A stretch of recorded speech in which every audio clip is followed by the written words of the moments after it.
예, 130회 정보관리기술사 1교시 1번 노코드 확인해 보겠습니다.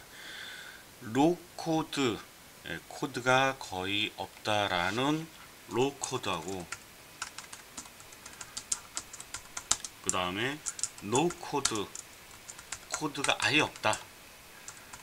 이 두 개가 최근 들어서 좀 많이 핫한 이슈가 있었죠. 많이 주간고사라든지 모의고사에 많이 등장했었을 것입니다. 신문에도 많이 나왔었고요.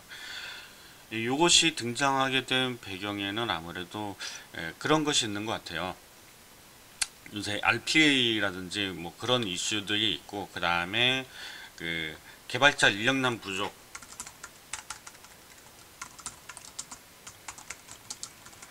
이런 것들이 같이 겹쳐가지고서 직접 필요한 어느 정도의 그 애플리케이션 같은 경우는 직접 개발해서 할 수 있는 그런 것이 필요하다. 그런 것에 대해서 이슈가 좀 많이 된 것 같고요. 그 이슈 측면에서 좀 준비를 해야 되지 않았었나 싶습니다. 예. 안에 실제적인 내용은 그렇게 크게 뭐 중요한 키워드 요거 반드시 제시하셔야 되고 요거 암기하셔야 돼요. 그런 거는 없는 것 같아요. 그럼 내용을 보도록 하겠습니다. 첫 번째, 정의. 노코드에 대한 정의 보면은 코딩이나 프로그래밍 언어에 대한 지식과 직접 코딩 없이 수주일 내에 프로토타입을 구성하고 지속적으로 보완하여 애플리케이션을 설계하고 직접 개발하여 사용하는 기법, 방법, 그렇게 되겠네요. 프로그래밍 언어에 대한 지식이 없이, 코딩 없이, 이런 코드리스라는 개념이 있어야 될 것 같습니다. 정의에서 혹은 개념, 키워드로 반드시 나와야 될 게 지식과 직접 코딩 없이 코드리스라는 요 개념이 나와야 될 것 같고요. 이게 로우 코드하고 구분 짓는 하나의 그 피처가 될 것 같아요. 로우 코드는요, 말 그대로 코드 자체가 상당히 적은 편입니다. 코드가 없는 건 아니에요. 그렇기 때문에 프로그래밍 언어에 대한 지식이 없다, 그거는 곤란합니다. 하지만 노 코드는 코드 자체가 없이 UI, UX라는 개념만으로, 드래그 앤 드롭 그런 것만으로 프로그램을 개발할 수 있다, 그런 개념이 그 주요 차이인 것 같고요. 다음, 개발 프로세스, 노코드 개발 프로세스를 제시하는 경우도 괜찮을 것 같고요.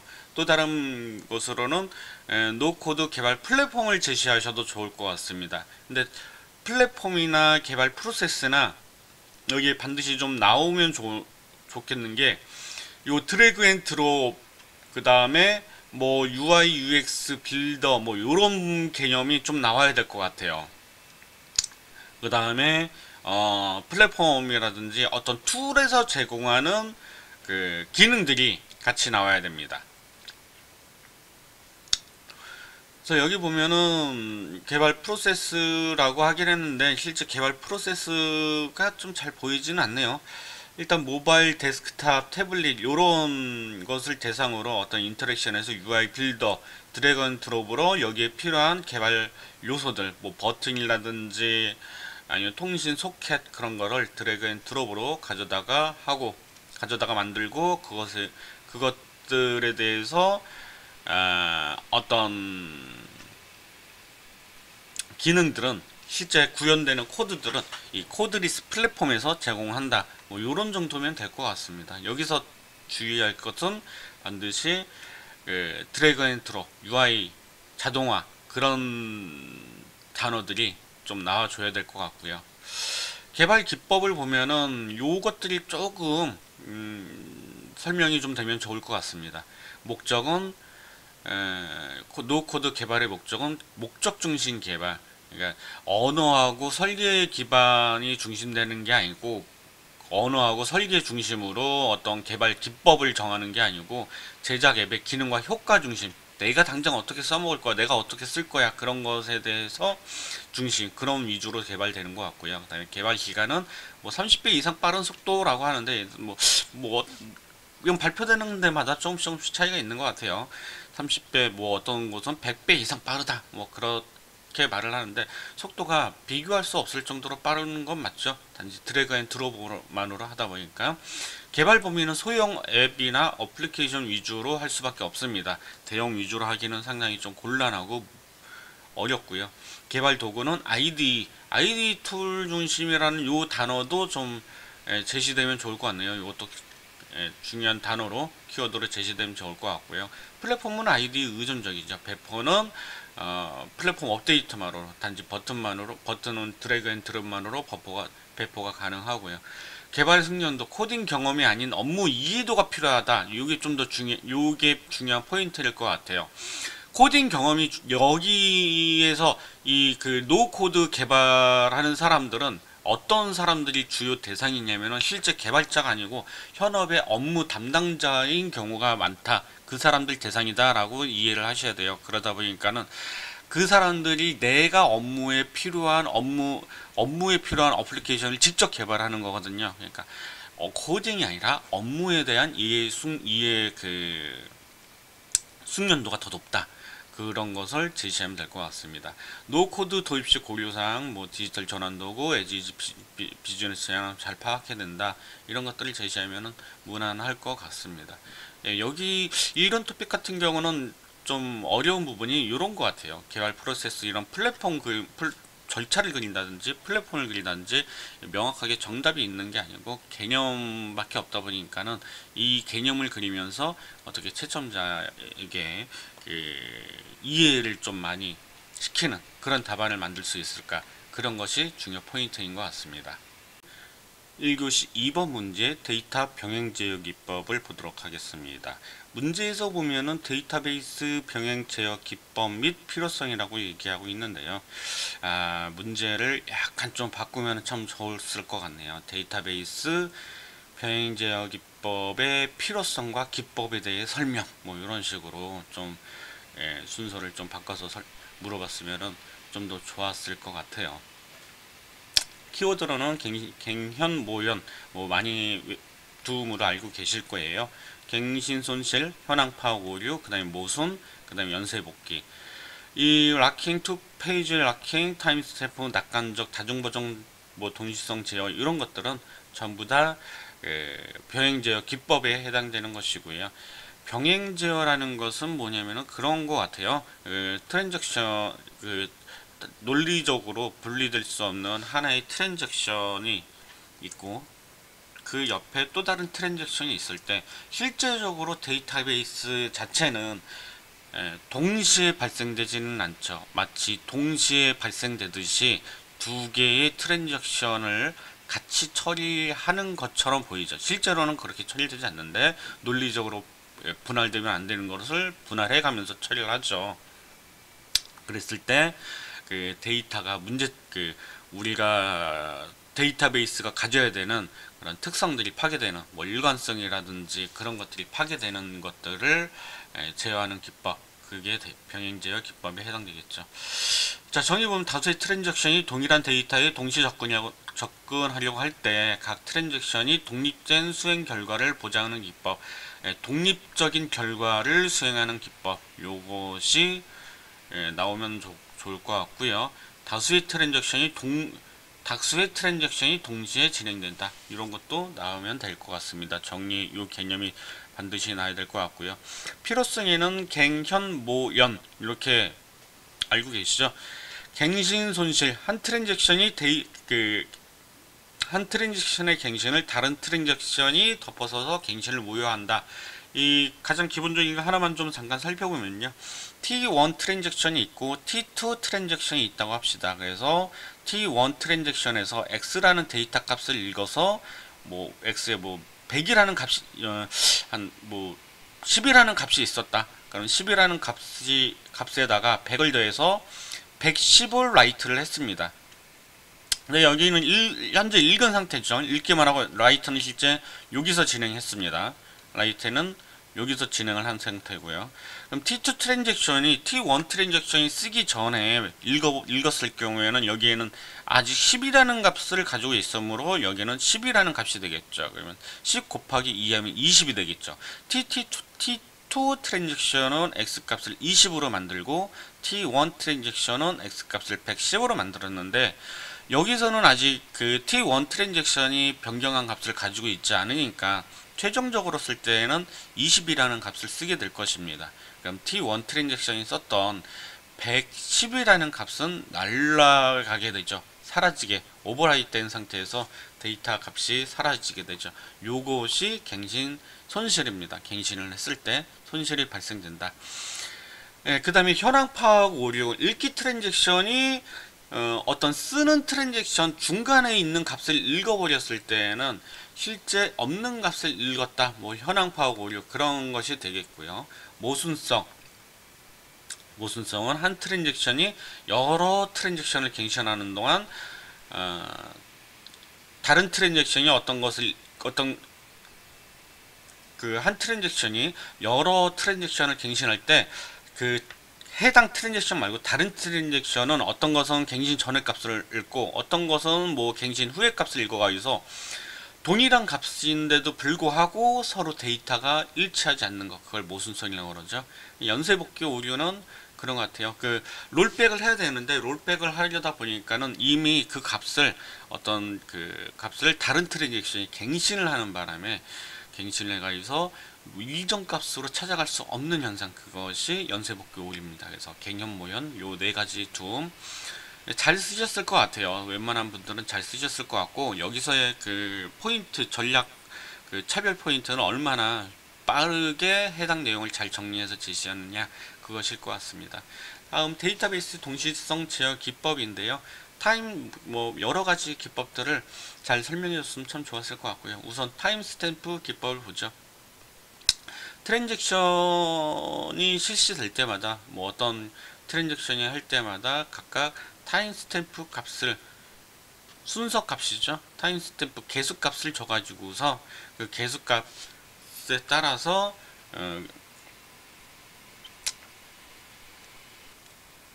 그 값의 변화를 결정하는, 순서를 결정하는 유일한 값을 기준으로, 타임 스탬프 값을 기준으로 직렬 순서를 결정하는 기법, 이렇게 이해하시면 될 것 같습니다.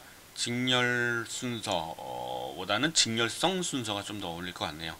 다음 락킹 기법입니다. 어떤 트랜잭션이 그 데이터 작업할 때, 해당 데이터를 작업할 때, 해당 데이터에 작업하기 전에 락을 걸고, 뭐 락 세마포 그런 거 운영체제에서 들어보신 적이 있을 거예요. 락을 걸고 그 다음에 내가 그 데이터에 대해 어떤 처리를 완료했다 했을 경우에는 락킹을 해제하는 쉐어락과 락킹을 해제하고 빠져나오는 그런 락킹 기법이라고 생각하시면 될 것 같아요. 그 락킹에는 두 가지 락킹이 있습니다. 하나는 공유락, 하나는 독점 락, 익스클루시브 락, 쉐어 락이 있는데, 익스클루시브 락은 다른 트랜잭션에서 읽기는 허용되는 락킹이고요. 그러니까 내가 값은 변화하면 안 되고 읽기만 하는 경우에는, 내가 어떤 수정을 하지 않을 때는 쉐어 락을 할 것 같아요. 그 다음에 독점 락 같은 경우는 내가 어떤 값을 업데이트까지 하고 그런 동작이 있을 때는 익스클루시브 락을 걸어 가지고서 다른 트랜잭션이 쓰레기 값을, 가비지 값을 읽지 않도록 방지하는 그런 락이 있을 것 같아요. 그래서 두 가지 락 확인해 주시면 될 것 같고요. 예, 락킹의 연속이죠. 확장 락킹은 그 락킹하러 가는 단계를 확장, 그 다음에 실제 연산, 그 다음에 락킹 해제, 언락 단계를 수축이다 라고 이렇게 제시를 해주시면 좋을 것 같습니다. 다음 낙관적 검증은 정의 보면 같은 데이터를 동시에 수정하지 않을 것이라고 생각하고, 그러니까는 어떤 A라는 트랜잭션하고 B라는 트랜잭션이 실제적으로 같은 데이터를 쓰지는 않을 거야, 서로 다른 데이터를 쓸 거야 라고 가정하고 실제 값을 마음껏 바꾸고 쓸 수 있게 하다가 제일 마지막에 트랜잭션 종료할 때 이제 체킹을 하는 겁니다. 그래서 실제적으로 두 개의 값이 두 개의 트랜잭션이 하나의 값을 같이 어떤 변경을 했는지 검증하는 기법이죠. 그래서 검증했을 때 만약에 문제가 된다, 그럼 롤백 처리를 하면 되겠죠. 예, 다음 보면은 다중버전 종시성 제어, 뭐 여기까지 쭉 설명을 해주시면 될 것 같습니다. 그래서 여기는 이 토픽 자체는 그렇게 많이 모르시는 분들이 없으니까, 이런 토픽 같은 경우는 얼마만큼 짧은 시간 내에 풍부하게 답안을 제시하느냐, 그게 키포인트일 것 같습니다. 네, 다음 3번 요구사항 명세서입니다. 요구사항 명세서 문제는 아마 거의 다 푸셨을 것 같아요. 거의 다 푸셨고 뭐 충분히 답안을 제시하시는데 큰 어려움은 없이 충분히 제시하셨으리라고 봅니다. 여기서의 승부 포인트는 풍부한 목차, 상세한 목차를 누가 얼만큼 제시했느냐가 가장 중요할 것 같은데요. 그럼에도 불구하고 좀 몇 가지 중요한 축을 이렇게 그룹핑해서 제시한다면 맨 처음에 개요 부분이 좀 들어갈 것 같고요. 기능적 요구사항, 그 다음에 기타 요구 제약사항, 그 다음에 마지막에 인수조건, 이 정도가 되지 않을까 싶습니다. 우선 요구사항 명세서의 정의를 보면요, 특정 목적을 위해 사용자가 필요로 하는 조건, 능력 명시하는 것으로 뭐 계획서, 제안 요청서 어쩌고저쩌고 하면서 대상 소프트웨어가 갖춰야 할 조건이나 능력을 기술한 내용, 문서, 그게 반드시 나와야 될 정의가 아닌가 싶습니다. 대상 소프트웨어가 갖춰야 될 조건이나 능력을 기술, 요게 정의에 반드시 포함되어야 될 단어인 것 같고요. 요구사항 도출 명세 보면은 뭐 변수, 비즈니스 규칙, 품질 속성, 제약사항, 외부 인터페이스 보안사항 뭐 이런 것들이 있고, 이런 것들을 인풋으로 넣어서 비즈니스 요구사항, 사용자에 관한 기능 요구사항에 대해서 명세서를 작성한다. 뭐 이 정도가 도출 과정이지 않을까 싶습니다. 그래서 요구사항 15개 분야 뭐 있는데요. 기능, 성능 이런 것들을 문서에 쓰겠죠. 요구사항 명세서에 기술되어야 되는 항목, 개요, 기능적 요구사항, 기타 요구사항 및 제약사항, 인수조건인데요. 개요에는 뭐 범위, 이 명세서는, 이 요구사항 명세서는 뭐 어떤 내용의 범위를 기술한다. 그 다음에 목적, 이 요구사항 명세서는 어떤 목적으로 작성되었다. 그 다음에 실제 우리가 구현하려고 하는 시스템의 개요는 대략 어떻다. 그 다음에 일반적인 제약사항을 제시하는 게 개요 부분에 해당됩니다. 기능적 요구사항은 이제 첫 번째 항목으로 기능 요구사항, 소프트웨어가 어떤 기능, 입출 여부를 중심으로 어떤 처리를 수행해야 된다. 그런 기능 요구사항이 있고요. 그 다음 외부 인터페이스 요구사항, 입출력에 대한 소프트웨어 시스템 입력 출력에 대한 요구사항을 상세하게 기술하고, 그 다음에 성능 요구사항, 전체적으로 사람 운영자나 사용자하고 어떤 상호작용, 그 다음에 어떤 성능을 낼지 정확한 수치적으로 제시한 사항들이 기술되어야 됩니다. 그 다음에 하드웨어적인 요구사항, 뭐 이 외에는 여러분들께서 좀 많이 생각하시는 대로 좀 추가를 해주시면 충분할 것 같아요. 논리적 데이터베이스 요구사항, 소프트웨어 시스템 속성 뭐 이런 것들은 충분히 다양하게 제시하면 될 것 같고요. 인수조건 기능 및 성능 시험에 대해서 얘기를 해주면은 좀 어느 정도 목차를 제시한 것이 아닐까 싶습니다. 결국에 이런 문서를 목차를 물어보는 문제는 결국 그런 문제예요. 이 요구사항 분석에서 어떤 내용을 하는지, 어떤 거를 파악하는지 알고 있는지 확인하는 내용인 것 같습니다. 4번 문제, 1교시 4번 문제, 데이터 거버넌스입니다. 데이터 거버넌스라는 것 자체가 어떤 통제라든지 제약을 가한다. 그런 단어죠. 데이터에 대해 통제하고 제약을 가한다. 주로 통제하고 제약을 가한다는 것은 품질을 유지하겠다라는 행동들이 좀 많은 것 같아요. 데이터 거버넌스는 데이터에 대해서, 우리가 수집한 데이터에 대해서 어떤 통제하고 품질을 유지하겠다, 그런 개념이지 않을까 좀 싶습니다.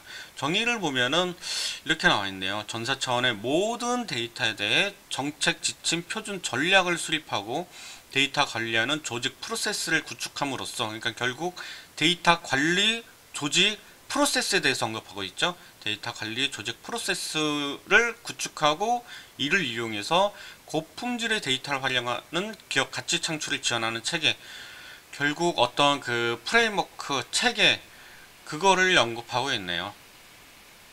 데이터 거버넌스, 이 지금 정의에서 언급한 관리 조직 프로세스, 이런 거를 기준으로 프레임워크를 구성한다면 이런 식으로 나오지 않을까 싶습니다. 대부분 이런 프레임워크를 제시를 하는데, 제일 하위에는 그 인프라가 있고요. 인프라 위에 데이터 관리 프로세스가 있는데 데이터 관리 프로세스는 표준 구조, 데이터 흐름, 품질, 데이터베이스, 그 다음에 보안 이런 곳에 대해서 어떤 관리하는 프로세스가 존재하고 이 관리하는 프로세스는 관리하는 조직이 수행을 하며 관리하는 조직은 데이터 관리 원칙에 따라서 수행을 한다.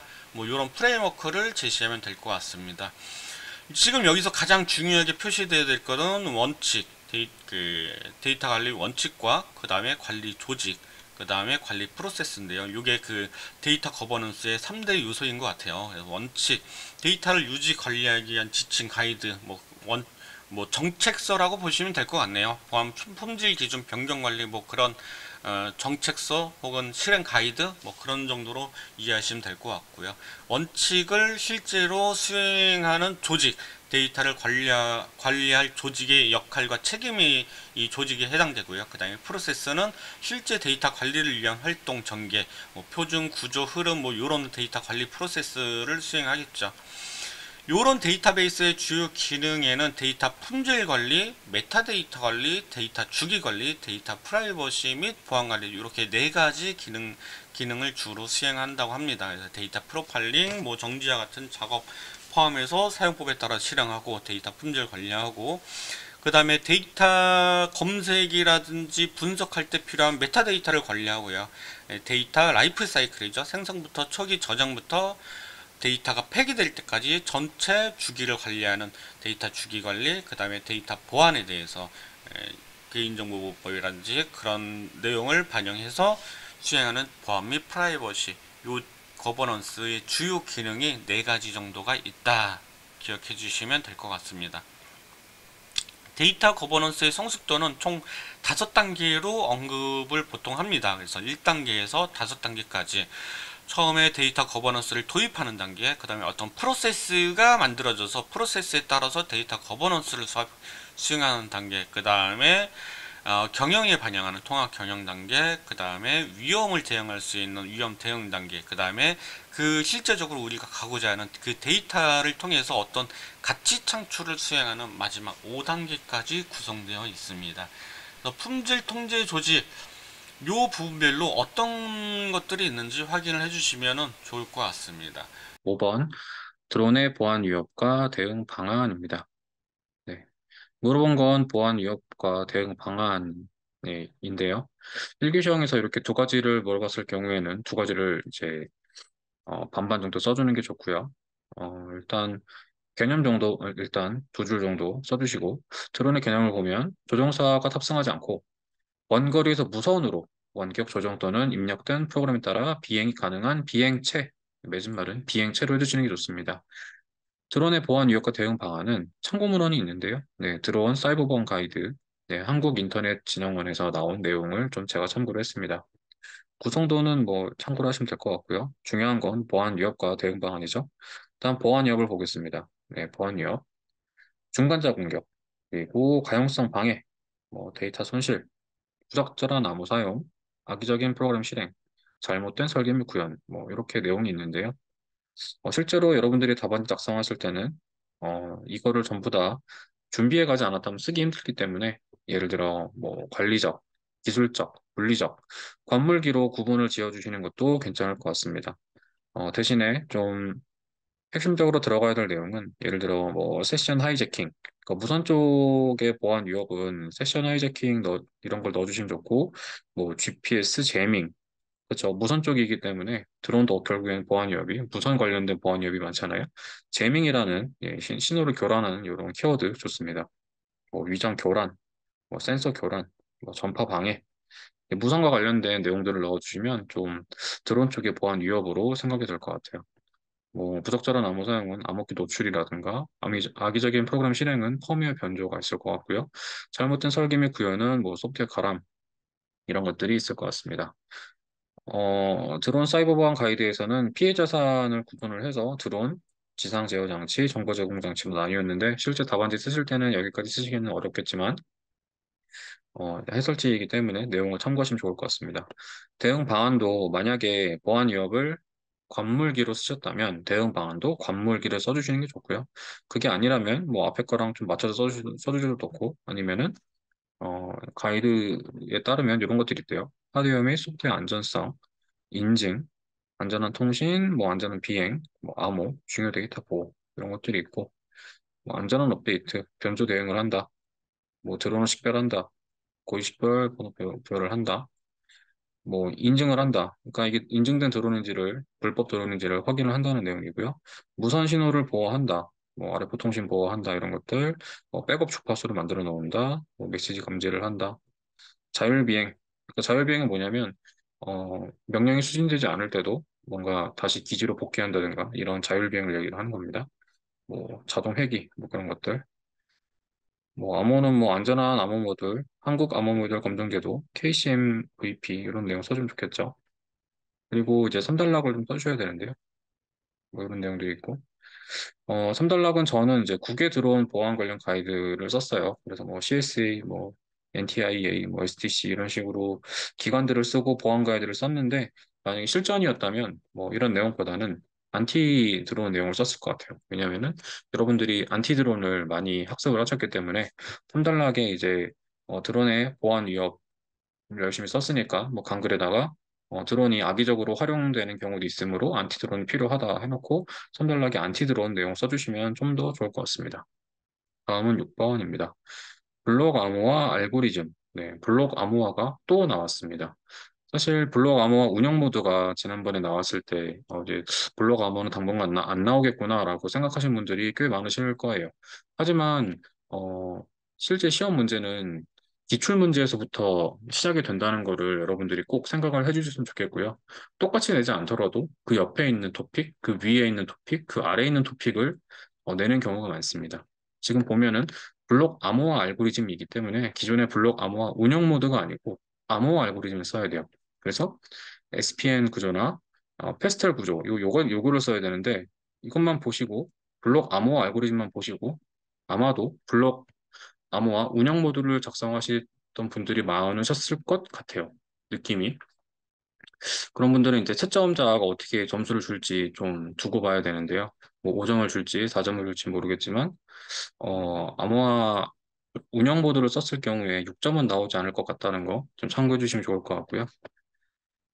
블록 암호 알고리즘 개념을 보면은 네, 평면을 고정 길이로 블록 단위로 나누고 각 블록마다 암호를 수행하여 고정된 크기의 블록 단위를 암호문을 생성하는 암호 기술이다. 그렇고요. 여기서 쓰셔야 될 건 SPN 구조랑 페스탈 구조를 쓰시고 AES, ARIA, 뭐 DES, LEA, 하이트, 시드 이런 것들 써주셔야 됩니다. 네, 이런 거 써주셔야 되고 그리고 암호화 운영 모듈을 저는 3단락에 썼는데요. 만약에 운영 모듈을 이렇게 써주셔도 좋고 아니면 운영 모드랑 그다음에 암호 알고리즘이랑 뭐 어떤 식으로든 비교를 쓰신다면 기존에 있는 기출을 끌어와서 3단락을 작성해 주시는 게 채점자에게도 굉장히 좋은 인상을 줄 것 같아요. 왜냐면 기출에 나왔던 내용이고 채점자가 이미 알고 있는 내용이고 3단락에 어떻게든 연결해서 쓰려고 했다는 노력이 보이기 때문에 만약에 이 문제를 6점 이상 받는다면 3단락에서 좀 어떤 컨텐츠를 넣느냐에 따라 좀 갈릴 것 같습니다. 다음은 6G 7번입니다. 문제 6G 이동통신. 네. 6G 같은 경우도 기존에 기출이 많이 되었죠. 기출이 많이 되었고, 사실 1교시에 이렇게 대놓고 물어볼 줄은 몰랐지만, 어, 좀 문제가 1교시 일부 문제는 좀 쉽게 나온 것 같아요. 6G를 보면, 뭐, 키워드는 뭐, 초성능, 초대역, 6가지의 초가 있죠.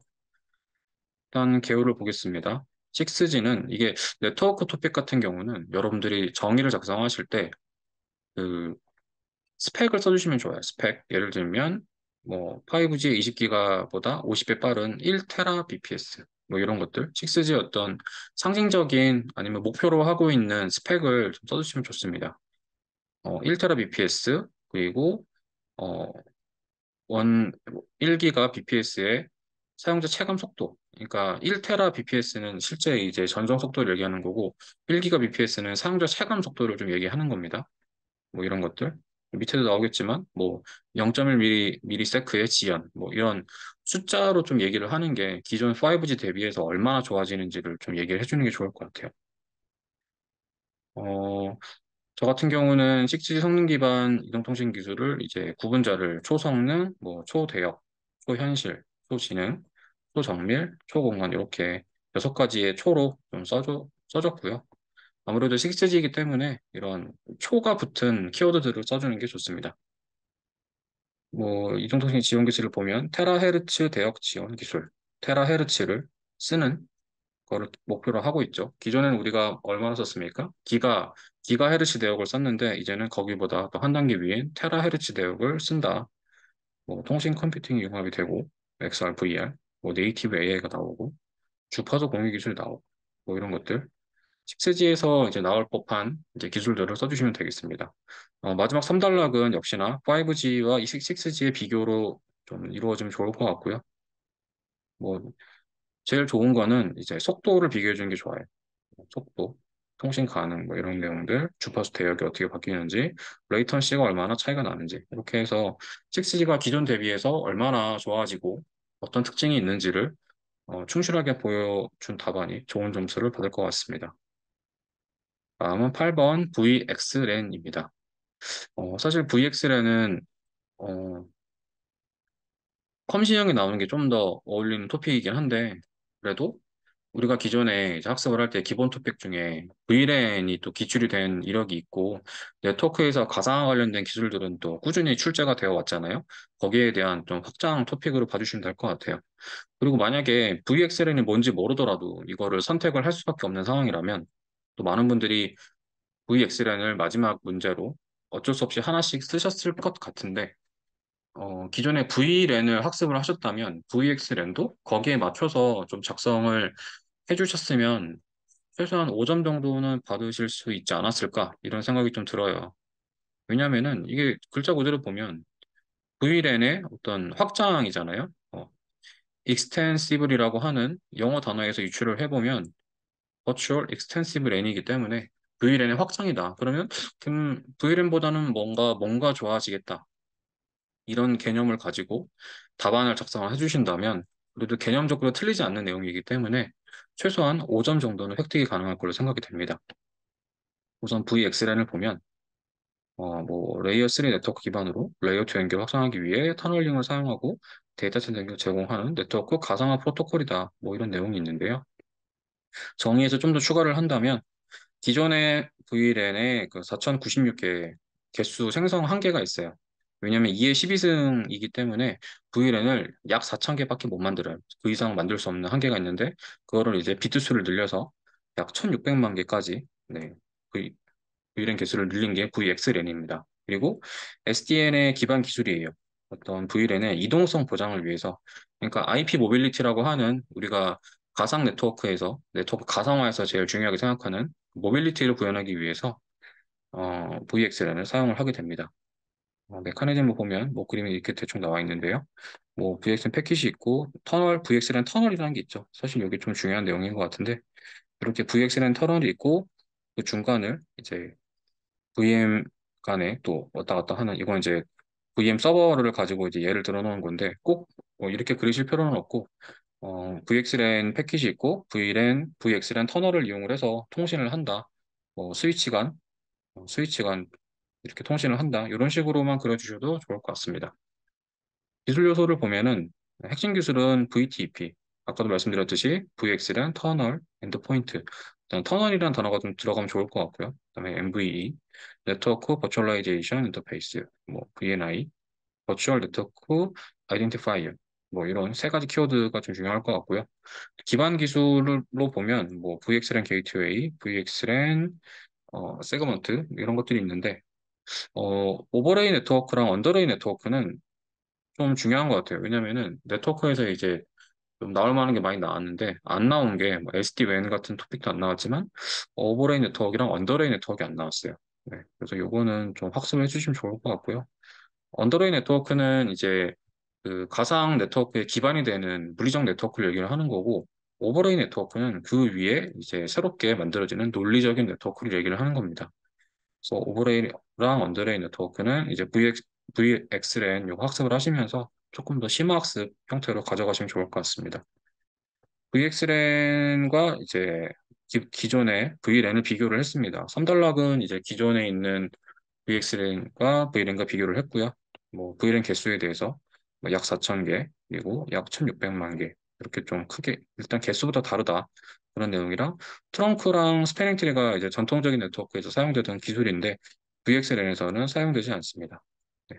그리고 뭐 강글로는 아까도 앞에 말씀드렸지만 뭐 SDN 기반 기술이고 IP에 모빌리티를 제공을 한다 이런 내용들을 써주시면 네, 좋을 것 같습니다. 9번은 머신러닝 최적화 알고리즘 유형 및 장단점인데요. 이 문제에 대해서 답안을 작성하시려면 이제 문제에서 물어본 내용을 적어야 되기 때문에 유형과 장단점에 대해서 주로 작성을 해주셔야 되는데 일단 1단락에는 머신러닝 최적화 알고리즘이 무엇이다 라는 내용을 작성을 하시고 2단락에 가에 머신러닝 최적화 알고리즘 유형을 이렇게 그림 형식으로 작성을 하시고 2단락에 나의 각 유형별 장단점을 작성하시면 됩니다. 머신러닝 최적화 알고리즘이라고 하는 것은 머신러닝 그 수행을 하고 오차, 그러니까 예측값과 실제값과의 그 차이인 손실함수 값을 그 값이 최소가 되도록 가중치와 편향을 조절하는 건데요. 이렇게 해서 비용함수의 최소값을 찾는 알고리즘이고 이렇게 그 역전파를 할 때 이 오티마이저를 적용을 해서 그 역전파 또 재학습의 과정을 최소화하는 것입니다. 그래서 최적화 알고리즘이 되는 것이고요. 그 알고리즘 유형에는 그레디언트 디스트, 스토캐스틱 그레디언트 디스트, 기울기 하강, 경사 하강법으로 해서 이 최소값을 찾는 것이죠. 근데 요 기울기 하강에 이제 문제점이 있으니까 그거에 대한 대안으로 관성을 적용해서 모멘텀이 나오고 단계적 감소를 한다. 그래서 어댑티브 그레디언트 디스턴트가 나옵니다. 관성을 재계산을 한다. NAG, 그다음에 나담. 실제로 이제 쓰는 거는 가장 많이 쓰는 게 현재로는 지금 이제 아담, 최적화가 가장 잘 되고 있죠. 어댑티브 그레디언트 디스턴트, 아다 그레드에서 최근 합순율을 가중을 시켜서 RMS 프로, 가중치 영의 문제를 구한해서 아다 델타. 그러면 아담은 요 모멘텀하고 요 RMS 프로의 요 장점을 뽑아서 그래서 아담을 만들었습니다. 그러니까 최적화는 가장 최적화가 잘 되는 것이 아담이고요. 거의 대부분의 경우에 바로 그냥 아담을 사용합니다. 실전에서는. 그러면 음, 여기서 그럼 이제 여기 각 유형별 장단점을 쓰셔야 되는데요.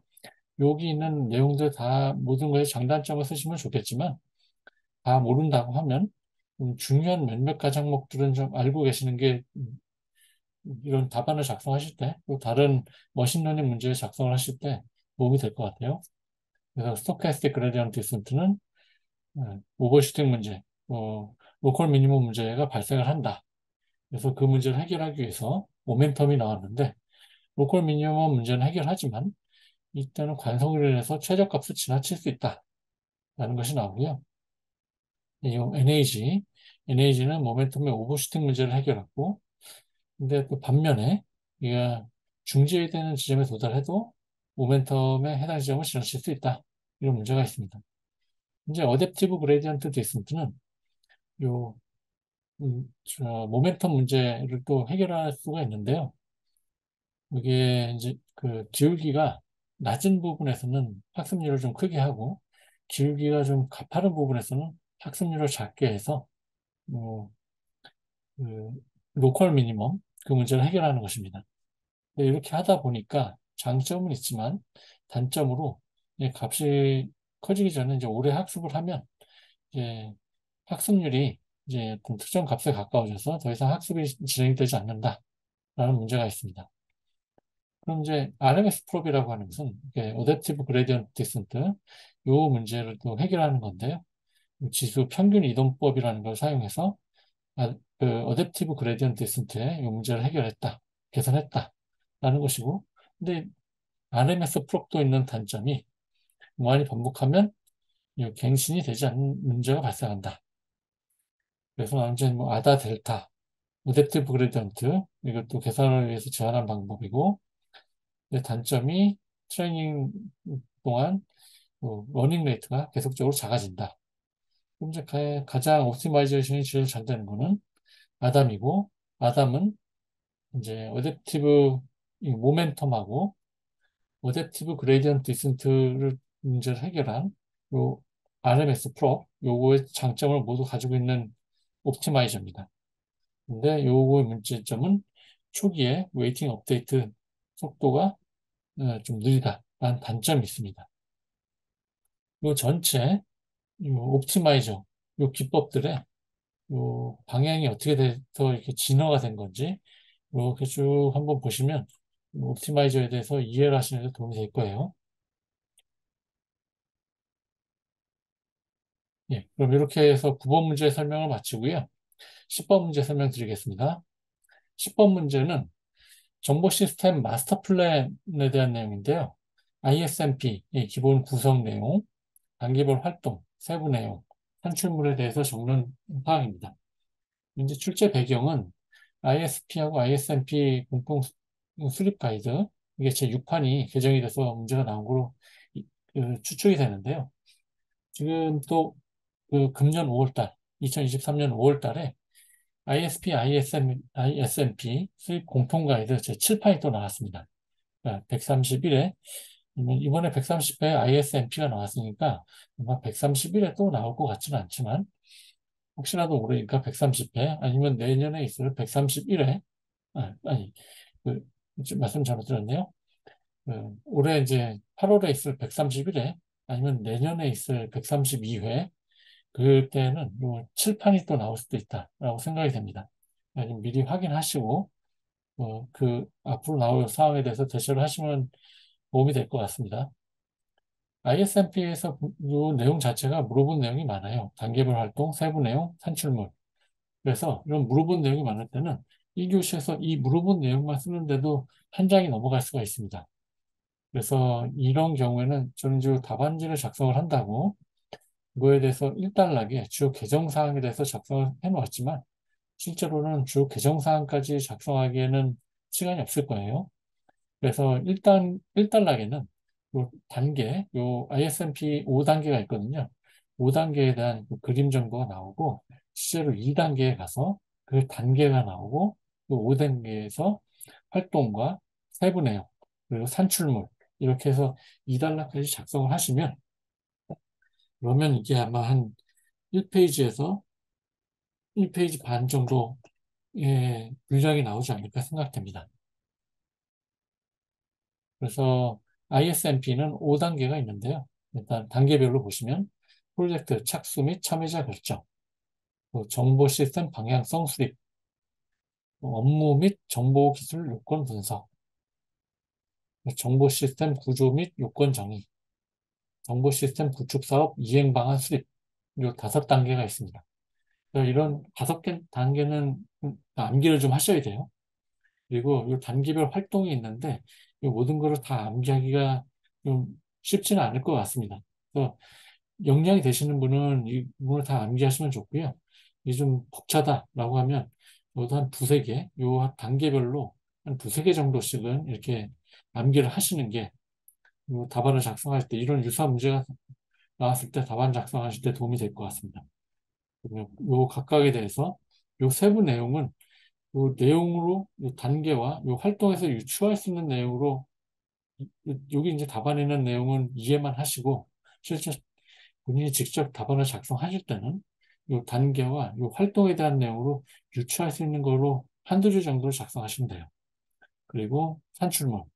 산출물은 프로젝트 착수 및 참여자 결정에서는 프로젝트 의사결정권자 및 수행 조직 역할 정의서, 프로젝트 계획서, 의사소통 계획서, 프로젝트 착수하는 때니까 프로젝트 계획서가 필요하고 의사소통 계획서가 필요하죠. 정보 시스템 방향성 수립에서는 활동이 정보와 전략 검토, 벤치마킹 분석, 정보 시스템 추진 범위 및 방향 정의. 여기 산출물이 벤치마킹 분석이니까 벤치마킹 분석서, 정보 시스템 추진 범위 및 방향 정의에서는 말 그대로 정보 시스템 추진 범위, 그리고 정보 시스템 사용자 및 관리자, 정보 시스템 추진 목표 및 추진 방향, 이렇게 나와 있습니다. 이 활동에 있는 내용이 그대로 이제 산출물로 나오는 거예요. 그럼 업무 및 정보기술 요건 분석. 요 세부 활동이 업무 및 정보기술 현황 분석. 그래서 정보기술 현황 분석서, 업무 및 요건 분석, 업무 요구사항 분석서, 정보기술 요건 분석, 정보기술 요구사항 분석서, 업무 및 정보기술 요건 검토, 업무 및 정보기술 요구사항 결과서 이렇게 나오고 정보 시스템 구조 및 요건 정의. 그래서 활동은 정보 시스템 아키텍처 정의. 그러면 그 산출물에는 정보 시스템 투비 모델 정의서, 정보 도입 대상 장비 요건 조사서, 정보 시스템 요건 이행 연관성 식별, 연관성이니까 요구사항 연관표, 정보 시스템 요건 기술서 작성, 요건 기술서, 정보 시스템 요건 기술서 검토, 검토했으니까 요건 기술서 최종 확정 나오고 정보 시스템 구축 사업 이행 방안 수립에서는 여기 5가지 활동이 있는데요. 정보 시스템 구축 사업 계획 수립, 사업 계획서, 분리발주 가능성 평가, 분리발주 가능성 평가 결과. 예, 요 그냥 활동하고 연관돼서 그냥 연상돼서 그냥 바로바로 이렇게 이해를 하시면 암기하기가 편합니다. 정보 시스템 예산 수립, 정보 시스템 예산서, 산출 근거 자료, 제안 요청서 작성, 제안 요청서, 정보 시스템 구축 사업 선정 평가 지원, 구축 사업, 구축 업체 선정 평가 기준 이렇게 나오면 됩니다. 그래서 요 5단계는 확실하게 암기를 하셔야 되고요. 요 활동은 다 암기를 하기가 어렵다 하면 요 적어도 활동별로 2-3가지 정도는 암기를 하셔야 되고요. 그리고 요 산출물은 요 활동에서 그냥 바로 산출물이 연동이 됩니다. 연동되는 거로 이해를 하시면 되고 세부 내용은 요 활동에서 요 활동에 대한 내용을 이 자리에서 바로 이야기를 작성하시면 돼요. 여기는 세부 내용까지 다 암기를 할 수는 없거든요. 그러니까 단계, 활동, 요 산출물은 활동에서 연상이 되고 세부 내용은 요 활동 가지고 그 자리에서 말을 만드시면 됩니다. 그렇게 해서 작성을 하시면 돼요. 이렇게 해서 10번 문제에 대한 설명을 마치고요. 11번 문제는 Analytic, the Hierarchy, the Process인데요. AHP입니다. 이거 굉장히 한 7년 전쯤에 나온 토픽이었는데 이게 이제 지금 이제 나왔어요. 그래서 이 문제를 실제로 알고서 답변을 하시기가 좀 많이 어려웠을 거다라고 생각이 듭니다. 이제 AHP는 이름에서 말을 해두듯이 Analytical Hierarchy Process입니다. 뭔가 계층 구조를 세워서 애널리티컬에서 분석적으로 보는 거예요. 다기준 의사결정에서 쓰는 건데 의사결정 과정에서 상호 관련성 갖는 요소를 계층화를 하고 이를 쌍대 비교한다. 쌍대 비교한다는 것이 이제 매트릭스를 통해서 그 각각의 요소별로 좀 상대적으로 이제 비교를 한다라고 생각하시면 됩니다. 그리고 도출된 이런 객관적이고 정량적인 값을 통해서 의사결정을 지원한다. 다기준 의사결정을 하는데 정성적인 방식이 아니라 이런 수치를 활용해서 정량적인 방식으로 수행을 한다라는 것이고 정량적인 방식으로 수행을 하되 계층화 각각 관련된 상호 요소를 계층화하고 쌍대 비교해서 정량적으로 값을 도출하고 그 값을 사용해서 의사결정을 한다라는 것입니다. 그래서 요 AHP 여기에서 이제 키워드는 쌍대 비교 그리고 행렬 연산을 쓴다. 그리고 CI, RI, CR 요 값이 키워드가 됩니다. 분석 절차가 일단 하이어라키, 일단 계층 구조를 세우고 그 다음에 쌍대 비교를 하고 부분 우선순위를 도출을 하고 일관성 검사를 하고 그 다음에 최종 우선순위를 도입한다 라는 것인데요. 그 절차를 설명드리면 첫째 어떤 계층 구조를 세웁니다. 목표를 수행하려고 할 때 이제 좀 펜을 사용해서 좀 그리면서 보여드릴게요. 어떤 목표를 수립하려고 할 때 이 관련된 의사결정 요소들이 N개가 있다. 그러면 그 하부 의사결정 요소들은 또 어떻게 됐다. 그럼 이런 의사결정 요소를 할 때 그런 대안들은 뭐가 있다. 이런 걸 다 이렇게 계층 구조를 세웁니다. 그럼 계층 구조를 세운 다음에 이제 쌍대 비교라고 하는 걸 하는데요. 그 계층 비교를 할 때 이 요소가 그냥 고객 만족, 시장 점유율, 뭐 다각화, 경쟁 우위, 개발 비용, 개발 시간 이들 중에서 어떤 것이 중요하냐 이런 거를 이제 볼 때 얘를 매트릭스로 이렇게 합니다. 그럼 고객 만족하고 고객 만족, 시장 점유율하고 시장 점유율을 만나는 이쪽 부분은 1이 돼요. 이렇게 해서 이쪽 부분은 1이 되고 그럼 고객 만족 입장에서 나는 1인데 시장 점유율은 나보다 5배가 중요해. 5. 또 고객 만족보다 다각화가 7배 중요해. 7. 또 고객 만족보다 경쟁 우위가 6배 중요해. 6. 이렇게 나오는 거예요. 그러면 얘는 고객 만족 기준의 시장 점유율이 5니까 그럼 시장 점유율 측면에서 내가 1이면 고객 만족은 5분의 1이 되는 거죠. 여기서 그냥 분자하고 분모를 이렇게 바꿔주면 됩니다. 이렇게요. 그래서 여기 6, 3분의 1, 4분의 1 한 개, 그래서 6분의 1, 3, 4가 됩니다.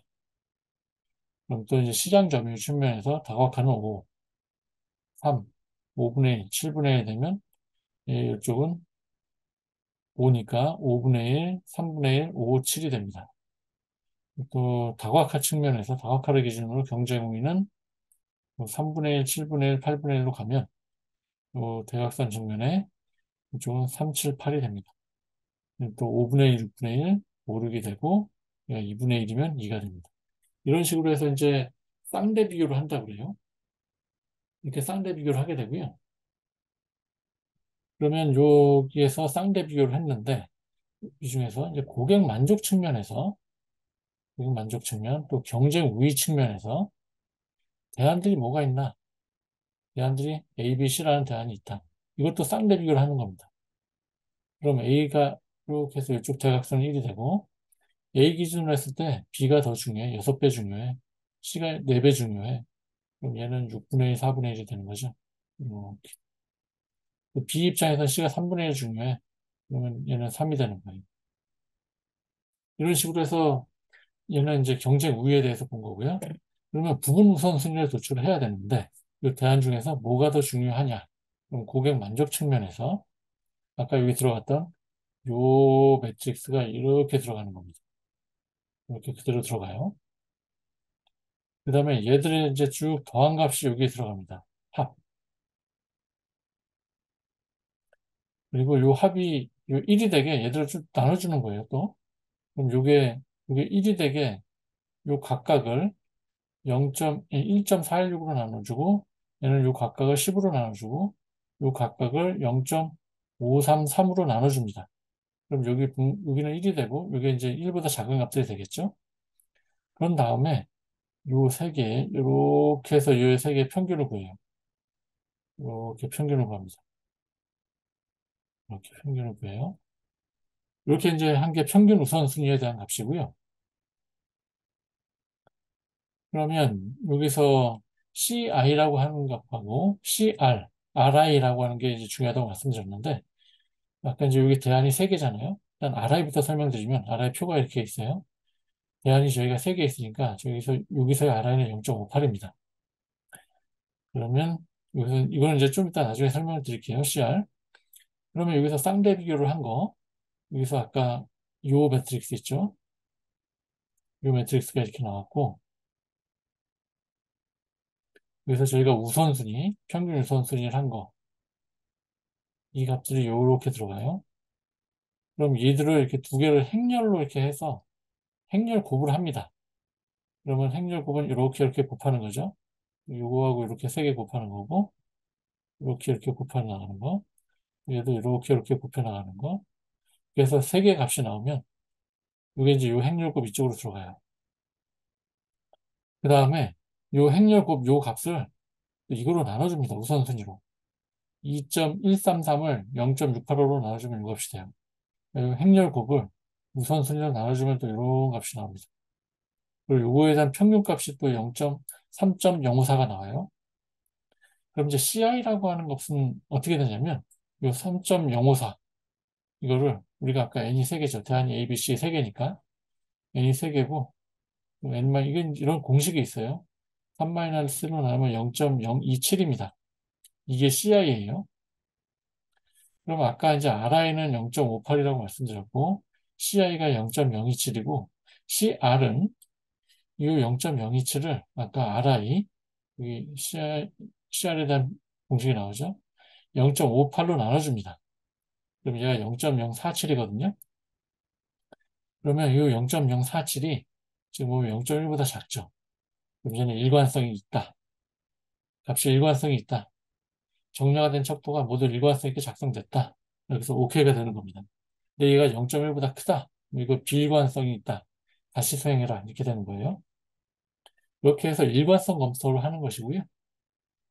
그래서 이제 최종적으로는 최종 우선순위를 도출하는 것인데, 그러면 이제 아까 이제 설명을 드렸듯이 고객 만족도 측면에서 요 세 개의 여기 평균 우선순위가 있죠. ABC.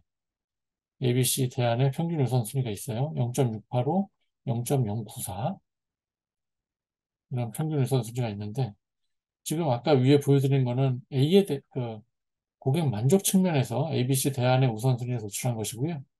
그럼 이거는 아까 위에는 하나만 보여드렸고 그럼 이런 아까 이제 시장 점유율 측면에서 다각화 측면에서 이제 경쟁 우위 측면에서 다 이제 계산을 하는 거예요.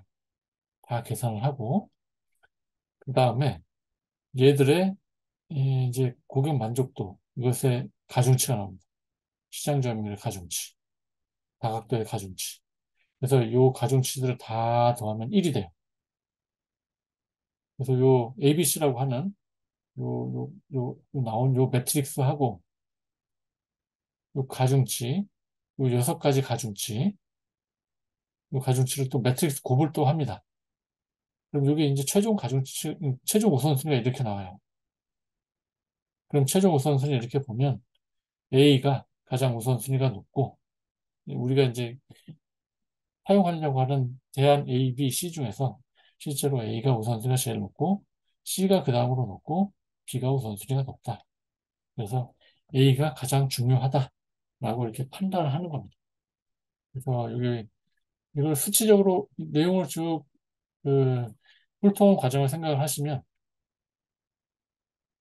나는 이런 계층 모형을 구축을 하고 서로 중요한 거 요소들 간의 그런 매트릭스로 해서 쌍대 비교 들어가고 대안들 책정해서 대안들 간의 쌍대 비교 계속 쌍대 비교를 하고 있죠. 그러면 이 쌍대 비교해서 이제 부분 우선순위를 도출합니다. 고객 만족 측면에서 지금 쌍대 비교를 본 거고요. 그래서 부분 우선순위입니다. 그리고 시장 점유율 측면에서도 또 쌍대 비교, 대안의 쌍대 비교가 들어가겠죠. 다각화도 마찬가지고요.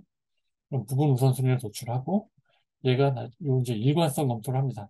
일관성이 있는지 보는 것이고 일관성 오케이가 되면 여기 이제 최종 우선순위를 쭉 6가지 항목에 대해서 쭉 담고 최종 우선순위에 대해서 또 매트릭스 연산을 해서 수치적으로 보니 어떤 게 우선순위가 가장 높더라. 이렇게 판단하는 기법이 이 문제에서 나온 AHP, Analytic Hierarchy Process입니다. 일단 IT 경영 전략에서 나오는 내용이고요. 다기준 의사결정에서 나오는 건데, 이 문제를 이렇게 실제로 내용을 잘 알고 이렇게 설명까지 다 들어가기는 아마 어려울 것 같아요. 그래서 일단 실제 답안을 쓰신다고 하면 이런 분석 절차, 키워드, 그러니까 쌍대 비교, 행렬, CI, RI, CR이니까 키워드 넣고 정의, 분석 절차 넣고 각 절차별로 이것이 뭐다 라는 간단한 설명만 있으면 될 것 같습니다. 그리고 부분 우선순위 도출하고 일관성 검사에서 최종 우선순위 도출하고 그래서 이런 수치적인 정량적 값을 통해서 어, 의사결정을 수행한다 라는 것으로 결론을 맺으면 이 토픽에 대해서 이 문제에 대해서 답변을 하실 수 있습니다. 네, 그럼 이것으로 좀 11번 문제에 대한 설명을 마치고요. 이제 12번 문제 설명드릴게요. 그럼 베르누이 분포하고 기하 분포인데요. 이거는 확률 통계에서 사용되는 분포에 대한 내용인데 이산형 확률 분포의 내용입니다. 그래서 이쪽 도메인까지 이렇게 깊이 나오리라고는 이제 생각을 못했었는데 이제 이렇게 이런 분포들이 나오다 보니 관련돼서 이제 뭐 포화성 분포라든지 이런 분포들도 나올 수 있겠다라는 생각이 듭니다. 그래서 이런 확률 통계를 할 때 지금 일단 요 문제는 나왔으니까 관련된 다른 분포들도 추가 학습을 하시면 다음번 시험 대응해서 준비를 하실 수 있습니다. 그럼 이제 이산 확률 분포에 베르노이 분포하고 기하 분포가 있는데요. 그럼 확률 변수가 가질 수 있는 값이 이산형인 것이 이산형 확률 분포입니다. 그 안에 베르누이 분포하고 기하 분포가 있어요. 이제 그럼 베르누이 분포를 설명할 때 이걸 차근차근히 설명을 해야 되는데 베르누이 시행이라는 게 있어요. 베르누이 시행이라는 건 시행의 결과가 두 가지밖에 없는 경우예요. 동전을 던졌더니 앞면이 나온다든가 아니면 뒷면이 나온다든가 시행의 결과가 두 가지밖에 없는 게 베르누이 시행입니다. 그럼 베르누이 확률 변수는 뭐냐면 성공의 확률이 P, 가령 동전을 던졌더니 앞면이 나올 확률이 P, 그리고 또 뒷면이 나올 확률은 그 1-P 이렇게 되는 거예요. 성공을 앞면이라고 보면 성공을 1, 실패를 0 이렇게 대응해서 나오는 확률 변수가 베르누이 확률 변수예요. 그럼 베르누이 분포는 뭐냐면 베르누이 확률 변수의 확률 분포입니다. 아, 그러니까 두 가지 가능한 결과 중 하나를 갖는 요 베르누이 시행을 나타내는 확률 분포예요. 그래서 요 베르누이 시행에서는 표본 공간이 0 또는 1, 두 개밖에 없습니다. 그래서 x의 확률 변수, 이게 x가 1이 나오면 성공이다. 그러면 그 성공이 나올 확률은 p, 실패가 나올 확률은 1-p죠. 두 개밖에 없으니까. 그래서 기대값 평균이 p고, 요 분산은 p, q, 이 값이 되면 p 곱하기 q. 이제 여기 요 이항분포 그래프가 이렇게 되는데, 요 이항분포에서 요 n이 1인 경우가 베르누이 분포의 그래프에 해당이 됩니다. 여기서 보시면 파란 게 이제 n이 20으로 가면 점점 이렇게 올라가죠. 그럼 이제 n이 1로 가면 이쪽으로 내려갈 거예요. 이 왼쪽으로. 그럼 이제 기하 분포에 대해서 설명을 드리면 이제 앞에 설명드린 베르누이 분포는 이제 베르누이 그 확률 변수를 갖는 분포라고 그랬어요. 그럼 베르누이 확률 변수는 베르누이 시행을 나타내는 확률 변수고 베르누이 시행은 0 또는 1, 동전의 앞면 또는 뒷면 이렇게 두 가지만 나오는 경우를 이제 베르누이 시행인데요. 그럼 베르누이 시행에서 앞면이 나오는 걸 동전을 던졌을 때 앞면이 나오는 걸 성공이라고 한다면 동전을 몇 번을 던졌을 때 앞면이 나오는가 그거에 대한 분포를 나타내요.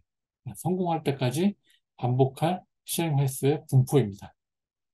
그래서 여기서는 기대값이 p분의 1이 되고 요 기하 분포 이제 분산값은 p 제곱분의 1-p가 됩니다. 이제 주사위를 예를 들면 6이 나오는 이제 처음에 이제 6이 나오는 확률을 6분의 1이라고 하면 처음에 6이 나오는 게 성공이라고 하면 6이 안 나오면 나머지는 다 실패가 되는 거죠. 그러면 6 아니면 1에서 오는 실패, 6은 성공 이렇게 돼요. 그러면 처음에 6이 나올 확률은 6분의 1이죠.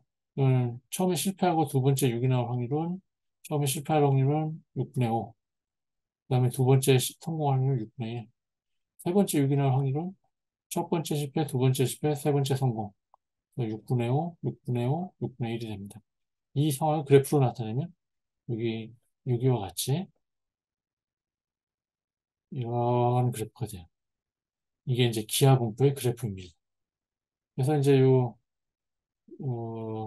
베르누이 분포하고 요 기하 분포에 대해서 설명을 할 때 답안을 작성하신다면 1단락에는 요 확률 분포, 이산형 확률 분포의 두 가지가 있다. 그리고 각각의 2단락의 가에는 베르누이 분포는 어떤 것이다. 이런 수식을 써주면 더 좋을 것 같아요. 이런 수식이 있고 이게 그래프로 나오면 이렇게 나온다. 2단락의 나에는 기하 분포는 뭐 개념이 어떻게 되고 수식이 어떻게 되고 그래프를 그리면 이런 식으로 나온다. 이렇게 그려놓으면 이 문제에 대해서 충실하게 답변을 다 하실 수 있습니다. 3번. ISO 21500. 사실 많은 분들이 ISO 21500이라고 하니까 되게 낯설고 토픽이 내가 모르는 ISO가 있나? 이러면서 많이들 안 쓰셨을 것 같은데 사실 이거는 PMBOK랑 거의 같은 내용이죠. 학습을 제대로 하셨다면 PMBOK랑 어떤 점이 다른지만 알고 계셔도 6점이 획득 가능한 문제가 아니었을 거라는 생각이 들어요.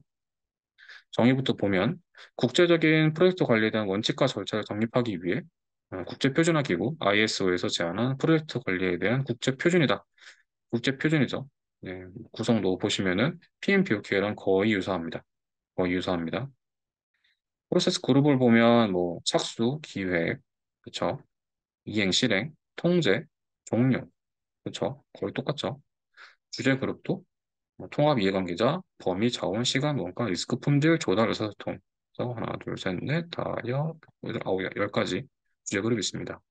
그럼 결국에는 PMBOK랑 비슷하다는 것만 알고 있어도 거의 PMBOK의 뭐 지식 영역만 갖다 써더라도 어느 정도 점수가 획득이 가능한 토픽이지 않았을까 생각이 들고요. 만약에 21,500이라는 어떤 표준 숫자가 익숙하지 않으신 분들은 좀 들어가기가 어려운 토픽이지 않았을까 이런 생각이 듭니다. 마지막은 이제 PMBOK랑 비교를 좀 해주시면 좋을 것 같은데요. 예를 들어 뭐 표준화 기간은 21,500원 ISO다. 근데 PMBOK는 미국의 PMI가 관리를 한다. 그다음에 21,500은 디줄이고 PMBOK는 디팩토다. 사실상. 근데 목적이나 어떤 프로세스 그러면 동일한 거 예, 확인해 주시면 좋을 것 같고 프로세스 수랑 주제 지식 그룹 좀 다른데요. 프로세스 수는 21,500이 39개, PMBOK가 49개. 이렇게 차이 나는 부분만 학습을 하시면 될 것 같아요. 주제 지식 그룹도 여기는 10개 주제 영역이다. 뭔가 그 단어가 다르죠. 우리는 항상 PMBOK에서 지식 영역을 다뤘잖아요. 지식 영역. 근데 여기는 주제 영역이다. 이렇게 좀 다른 부분을 위주로 좀 알아두시면 좋을 것 같고요. 특징도 21,500은 입력물과 산출물에 대한 규정만 가지고 있고 도구 및 기법은 사용자의 어떤 자유를 맡기는데 PMBOK는 입력물과 산출물 그리고 도구 및 기법까지 좀 규정을 해놨다. 이런 차이점이 있습니다.